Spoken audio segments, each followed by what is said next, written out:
मनोज पेशे से एक पत्रकार था। पत्रकार का काम बाहर से जितना चमकदार लगता है, अंदर से उतना ही थकाने वाला काम होता है। आज भी उसी तरह की रात थी। ऑफिस में सभी अपने अपने समय पर चले गए थे, पर मनोज अभी भी फाइलों और रिपोर्ट में फंसा हुआ था। बाहर लगातार बारिश हो रही थी, कभी तेज कभी धीमी। लगभग रात के 10 बज चुके थे। उसका मालिक बहुत सख्त आदमी था। दूसरों की मेहनत और इज्जत की उसको कोई कीमत या परवाह नहीं था।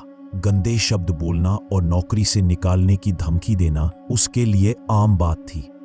मनोज उस दिन भी वही सब झेल रहा था। उसके मन में दर्द और गुस्सा एक साथ भरा हुआ था। कभी कभी तो वो सोचता था कि ये नौकरी छोड़ दे, पर वो कहाँ जाए? कोई दूसरा काम भी उसके पास तैयार नहीं था। घर चलाने के लिए पैसे आने जरूरी थे। न चाहते हुए भी यही सब सहता चला जा रहा था। बारिश थोड़ी कम हुई तो मनोज चुपचाप अपना बैग उठाकर बाहर निकला।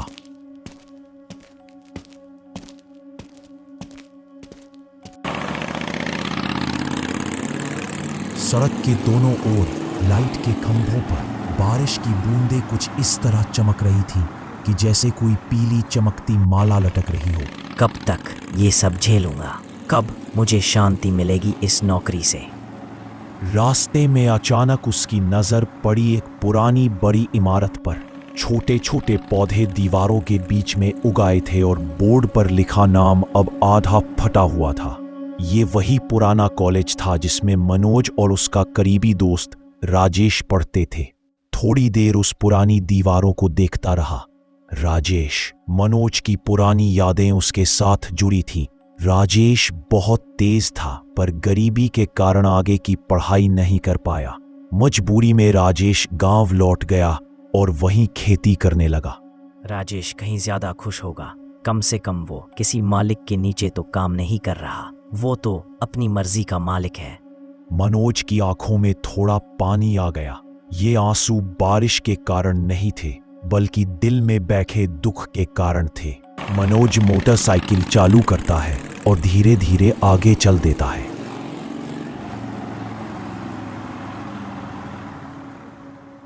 घर पहुंचते ही मनोज बिस्तर पर लेट जाता है,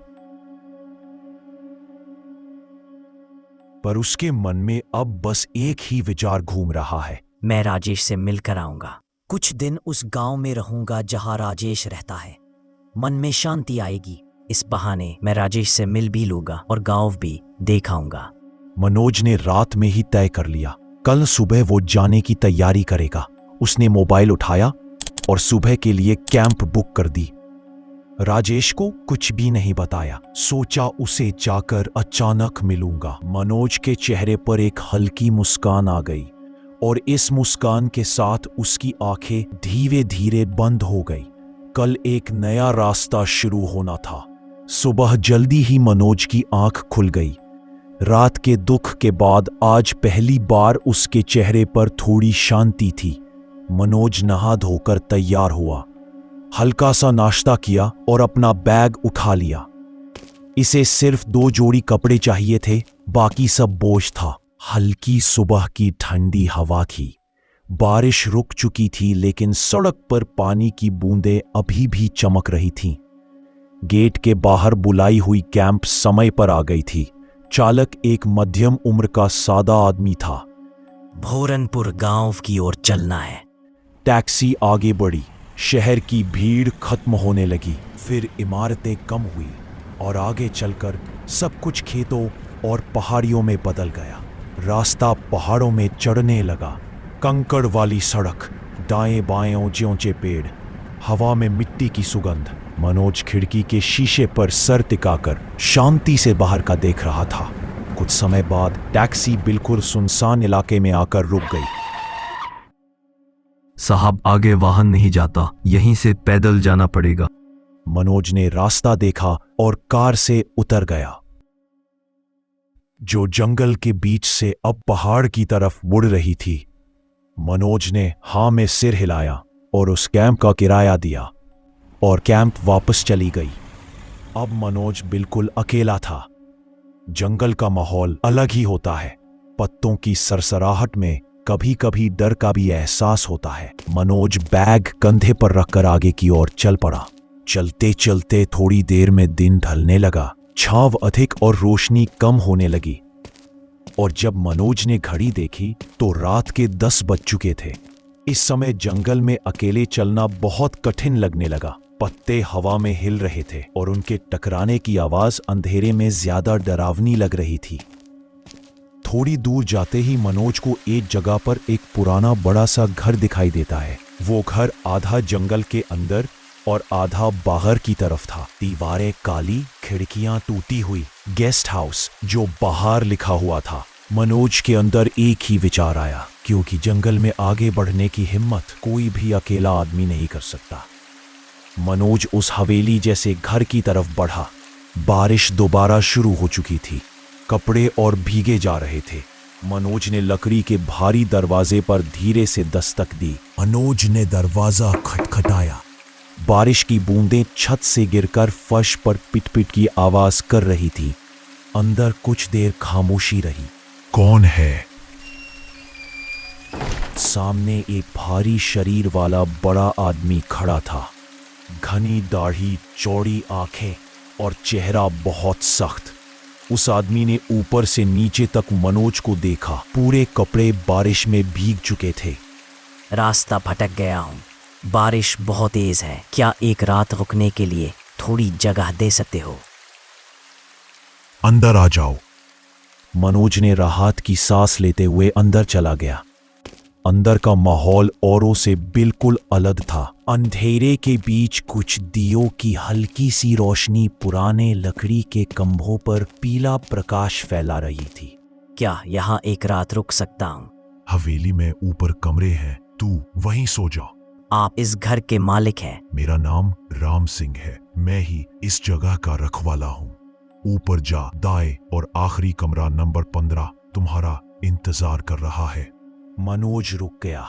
उसे महसूस हुआ कि कमरा नंबर 15 कहते वक्त राम सिंह की आवाज में कुछ बात थी, जैसे उसने ये किसी मजबूरी में कहा हो या कोई चीज को छुपा रहा हो। पर मनोज बहुत थका हुआ था। बारिश में इतना चलना और रात का अंधेरा दोनों ने उसे कमजोर कर दिया था। मनोज ने सीढ़ियां चढ़ी। हर सीढ़ी उसके जूते के नीचे कर्क कर्क कर्क की आवाज आ रही थी। ऊपर हॉलवे में हवा बहुत ठंडी थी, ऐसी ठंड जो हड्डी तक सुन्न हो जाती है। अंधेरे में पीली फैली रोशनी कमरे के नंबर पर टिक कर रुकी थी। कमरा नंबर 15। दरवाजा आधा खुला था। मनोज पहुंचा तो ऐसा लगा जैसे अंदर कोई चुपचाप मनोज को ही देख रहा हो। मनोज ने हल्का धक्का दिया, दरवाजा खुल गया। मनोज अंदर चला गया। दरवाजा धीरे से बंद हो गया, बिल्कुल बिना आवाज के। कमरा ऐसा लग रहा था जैसे कई सालों से किसी ने इस कमरे की हवा तक को छुआ ना हो। कमरे में घुटन भरी चुप्पी थी, ऐसी चुप्पी जिसने अपनी ही सांसें और दिल की धड़कन सुनाई दे रही थी।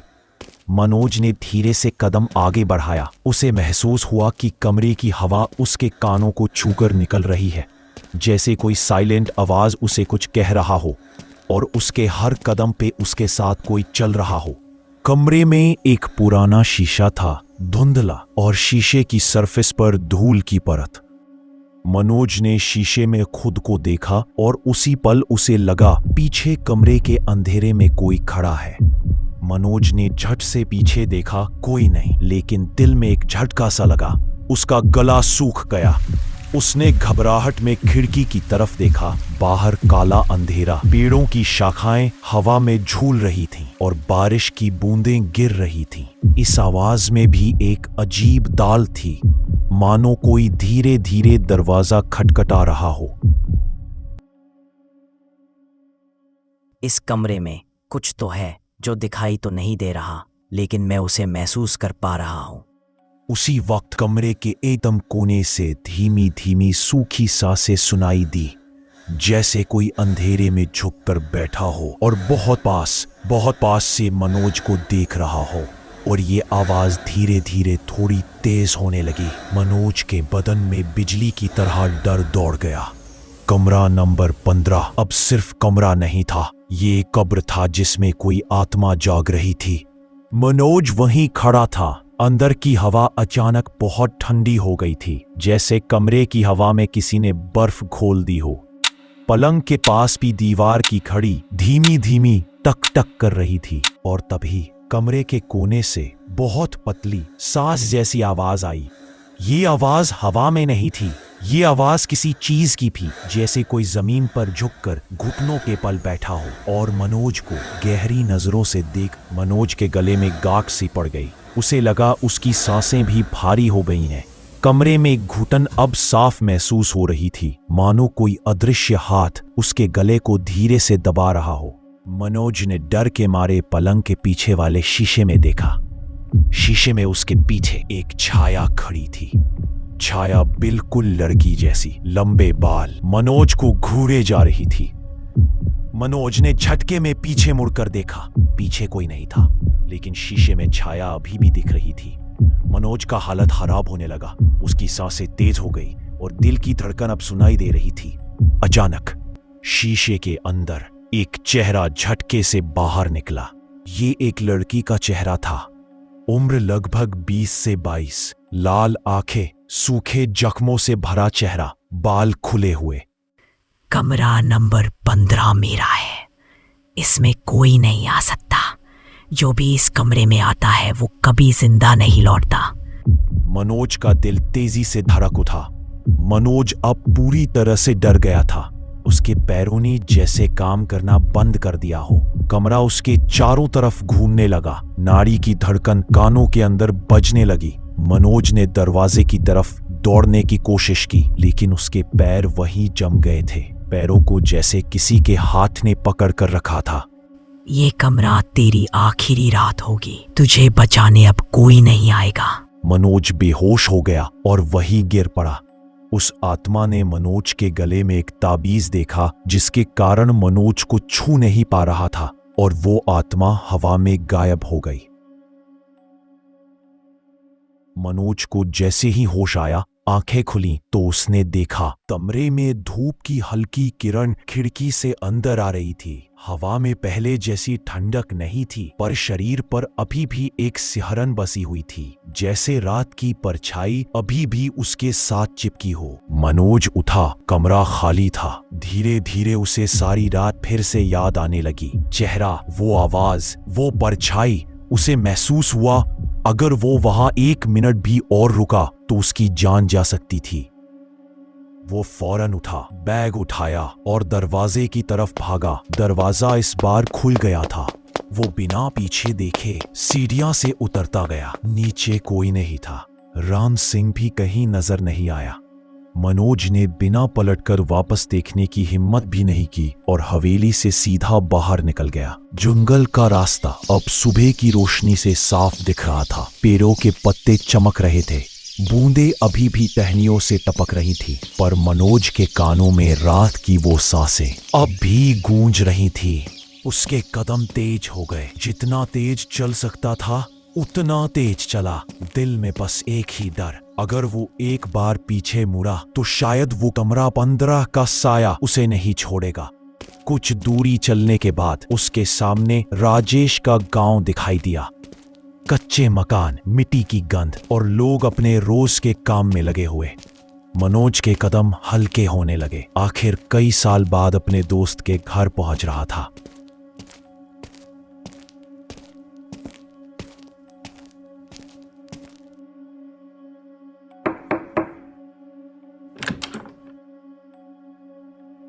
अरे मनोज, तू यहाँ बिना बताए कब आया? किस रास्ते आया? राजेश, मैं रात एक हवेली में रुका था। कौन सी हवेली? कहीं तूने कमरा नंबर 15 में तो रात नहीं गुजारी? तुम्हें कैसे पता मैं कमरा नंबर 15 में रुका था? राजेश उसे पकड़कर घर के अंदर ले गया। मनोज के लिए पानी रखा, उसे बैठाया और सीधी नजरों में देखा। अब तू मेरी बात ध्यान से सुन। मनोज, उस हवेली में एक लड़की रहती थी। नाम था मीना। उम्र छोटी थी, बस 20-22 साल। मीना शहर से दूर आने वाले लोगों को वहां कमरे देती थी। उस समय उस रास्ते से कुछ व्यापारी, कुछ यात्री रात में गुजरते थे। वो बहुत शांत स्वभाव की लड़की थी, साफ बोलने वाली, सबकी इज्जत करने वाली। एक रात 2 शराबी आदमी आए, देर रात, ठीक वैसे ही जैसे तू आया था, और उन्होंने मीना के साथ जोर जबरदस्ती की। अंत में उसे मार डाला। अगले दिन कमरा नंबर 15 में मीना की लाश मिली। घर में घोर खामोशी छा गई। कुछ दिन बाद वो दोनों शराबी भी मर गए। उनकी लाश भी उसी कमरा नंबर 15 में मिली। उस दिन के बाद उस हवेली में रात 10 बजे के बाद मीना की आत्मा जागती है। जो आदमी कमरा नंबर 15 में रात 10 बजे के बाद रुकता है, मीना की आत्मा उसे अपनी शिकार बना लेती है। लेकिन शायद तेरे अंदर आज भी इंसानियत है, इसीलिए उसने तुझे जाने दिया। मनोज की आंखों में डर की लकीरें साफ थीं। वो चुप हो गया। भीतर एक गहरा डर और एक गहरी सीख उतर चुकी थी। कमरा नंबर 15 आज भी जंगल के बीचों बीच खड़ा है, और रात के 10 बजते ही मीना की आत्मा फिर से जाग जाती है। दोस्तों, उम्मीद है आपको आज की कहानी पसंद आई होगी और इससे कुछ नया सीखने को मिला होगा। हमारा मकसद सिर्फ मनोरंजन ही नहीं, बल्कि आपके दिल तक अच्छे संदेश पहुंचाना और सोच को जागृत करना भी है। अगर वीडियो अच्छा लगा हो तो हमारे चैनल खूनी मेकर को लाइक, शेयर और सब्सक्राइब जरूर करें, ताकि आप आगे आने वाली नैतिक कहानियों और प्रेरणादायक घटनाओं को मिस ना करें। धन्यवाद। फिर मिलेंगे एक नई कहानी के साथ।